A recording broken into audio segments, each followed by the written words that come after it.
a K through 5 charter school. All the classes are multi-age. We do our best to teach students that they are scientists. And so we try to embed scientific practices across their curriculum, which is why I've spent so much time this year focusing on argumentative writing, arguing from evidence, which is one of those NGSS science practices that is applicable across the curriculum. You always have to justify your thinking. You always have to be able to communicate what you've learned to someone else. Instead of just covering content, students are also actually engaged in doing science, even at the kindergarten level, which is pretty exciting. So their parents are a lot more invested, and so the students kind of reflect that too. They know that their parents, found this school. I'm not going where my neighbor goes, and so I think some ask their parents, like, why am I going here? Well, we like this, this, and this. A good fit for my son, and I found teachers, and I found people and students that were welcoming and inviting. When I describe the school, I describe it as a school that's willing to see the kid, for the kid and who the kid is, and work with that child instead of just shoving them in a classroom and saying you have to do this, this, this, and this, and this.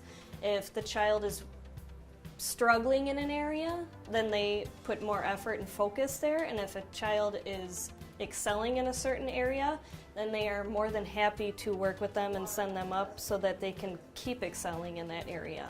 I don't feel like it's as formal. You're not stuck in a chair with someone reading out of a book to you. They're actively engaged in everything they're doing. So I like the individual approach that kids get here. He's very interested in everything around him. And here with the environment and nature and everything around us being put as the focus, which goes along with the science aspect of the school, it keeps kids more engaged, and I feel like he's more interested. Having science every day can be really fun.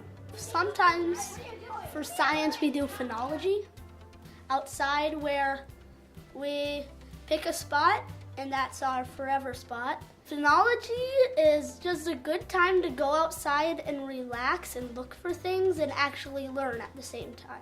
I really want to be a biologist when I grow up. They definitely do love the outdoors.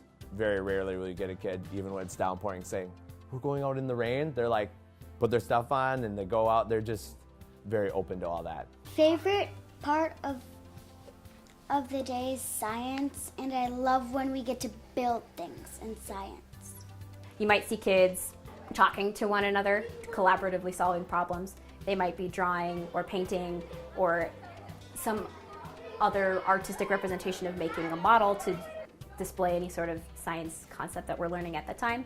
You'll see kids in lots of different positions depending on what kind of activity they're doing. They might be laying on the floor, they might be sitting at tables, they might be standing at a standing table, or they might be sitting in a Crazy Creek chair on a floor. Whatever is working for them in order for them to focus and pay attention.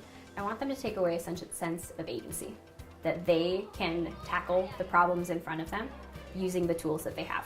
I want them to be able to use the toolbox that we give them here in order to solve actual real-world problems.